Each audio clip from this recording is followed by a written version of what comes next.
Hi everyone, I'm Betty. I want to share a big part of my life about the problems I had with my husband and his parents, especially during our divorce. I hope my story connects with anyone who has ever felt unfairly judged by their in-laws.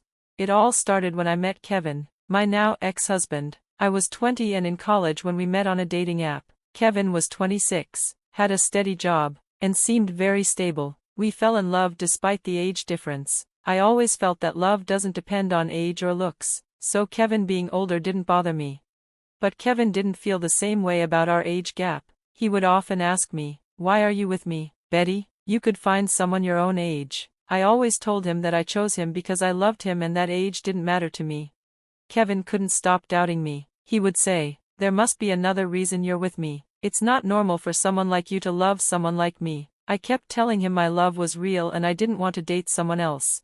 No matter what I said, Kevin didn't trust it. He seemed to have deeper problems with his self-esteem. To prove my love, I never let him spend too much money on me. I wasn't rich, I was a college student working part-time jobs, but I bought him thoughtful gifts and paid my own way. I didn't want to depend on him for money. Kevin seemed to like that at first, but sadly, his doubts didn't go away. He kept questioning my love, and it really hurt me. After 3 years, I finally saw where his issues came from: his parents, Samuel and Charlotte. Kevin's dad, Samuel, once won the lottery, which changed their lives completely. They bought a big fancy house and invested the rest of the money, but with the money came a sense that they were better than others. At my first meeting with them, Samuel kept bragging about how lucky and smart he was. He said things like, "Not everyone makes it big like me. Winning the lottery is rare, but I did it on my first try." They liked to show off and hint that Kevin would never be as successful as they were. Charlotte often talked about how Kevin's ex-girlfriends only wanted his money and left when they got what they wanted. They made Kevin feel like every woman who dated him was a gold digger, and over time, he started to believe them. They treated me like that too. I was so frustrated by their rude comments that I finally stood up for myself and Kevin. I said, "I don't agree with you. Kevin has worked hard for his career and he will do even better in the future." But Samuel shot back, "That doesn't change anything. Women only want his money. The money is ours, but Kevin will get the house someday." When women see our $350,000 house, they see dollar signs. I couldn't stay quiet. I told them, "I can't speak for his exes, but I'm not here for money. I love your son, that's why I'm with him. I don't care about your house." Charlotte added another dig, "Don't worry, Betty, it's normal to want nice things. You live in a small rented apartment with roommates. You might want a house like ours too, after spending time here." Their words pushed me to my limit. Kevin heard everything but stayed quiet. He didn't defend me, he just changed the subject and acted like nothing happened. On our way home, I asked him directly, "Kevin, your parents were unfair and mean. Why didn't you defend me?" He sighed and said, "What did you want me to say? My past isn't great. I've been used by people before who just wanted my parents' money. Even if they were wrong then, maybe they're right now." His words stung. I told him, "Just because other women wanted your money doesn't mean I do. It hurts that you stayed silent while they insulted me." Kevin looked unsure. He said, "My family is rich now. I'm not saying you have bad intentions, but to them it looks suspicious. You don't have parents, so maybe it seems like you'd rely more on my inheritance." I couldn't believe what he was saying. "That's crazy, Kevin. I never asked you for money. Just because I don't have an inheritance doesn't make me a gold digger." But Kevin didn't get it. "I love you, that's what matters. Let's not fight about this," he said, trying to end the talk. Some people might feel comforted by his, "I love you," but it didn't help me. I could tell he still didn't fully trust me. I even suggested couples therapy, but he refused, saying there was no problem. After that, I slowly distanced myself from his family. After college, we got engaged. I found a good job and started saving for our wedding. We split the wedding costs equally and got married when I was 23. But the next 4 years were hard. Kevin kept visiting his parents. Every time he came back, he was cold and distant. I knew Samuel and Charlotte were still filling his head with lies about me. I asked him to see them less, but he didn't listen. They made him believe no one could love him for real. Even after years of my love, Kevin still didn't trust me. Proving myself over and over became so tiring.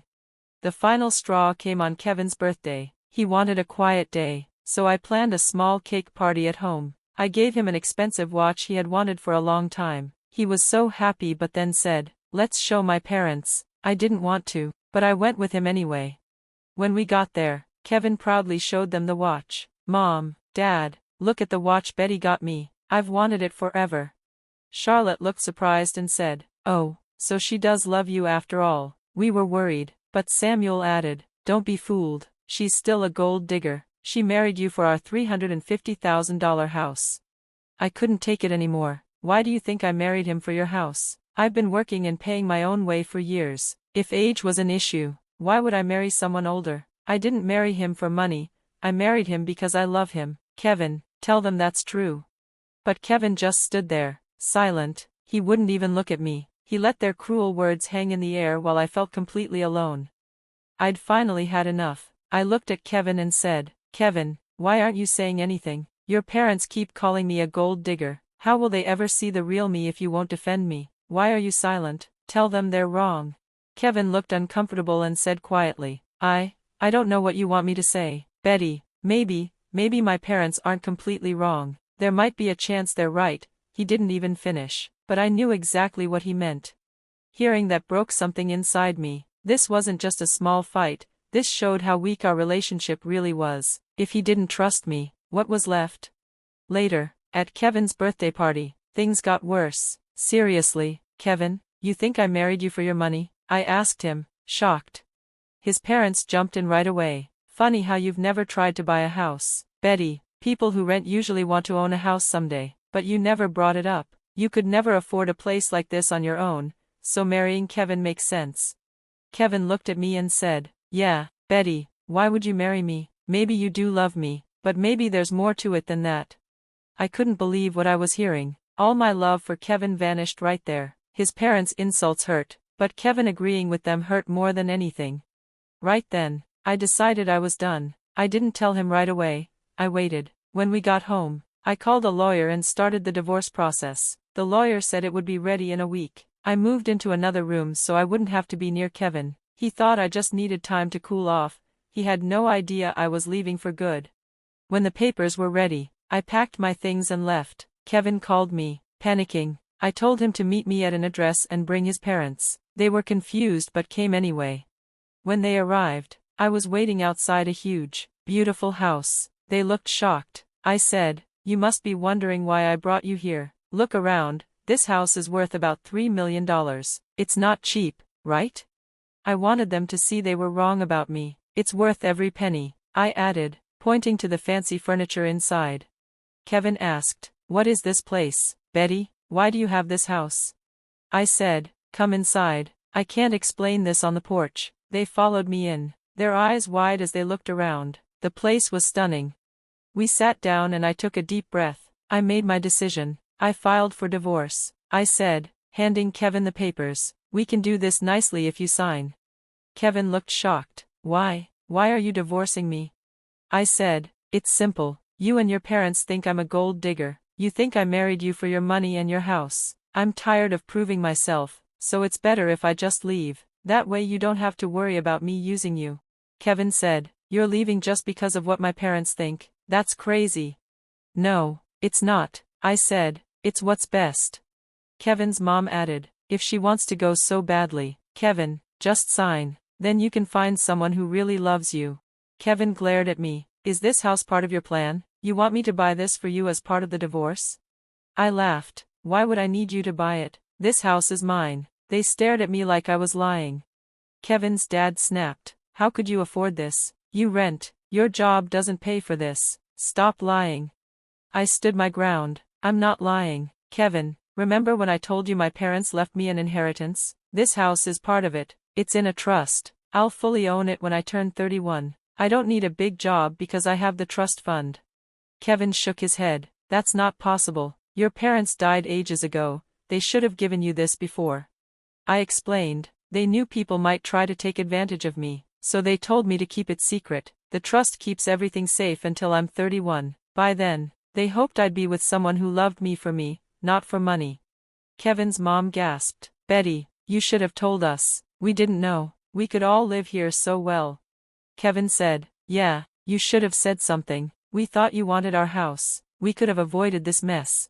His dad even added, I always said Betty was right for Kevin. She's great, look how rich she is. I laughed. Just like that, they changed their tune. Suddenly they loved me, now that they knew I had money. They even seemed to forget about the divorce.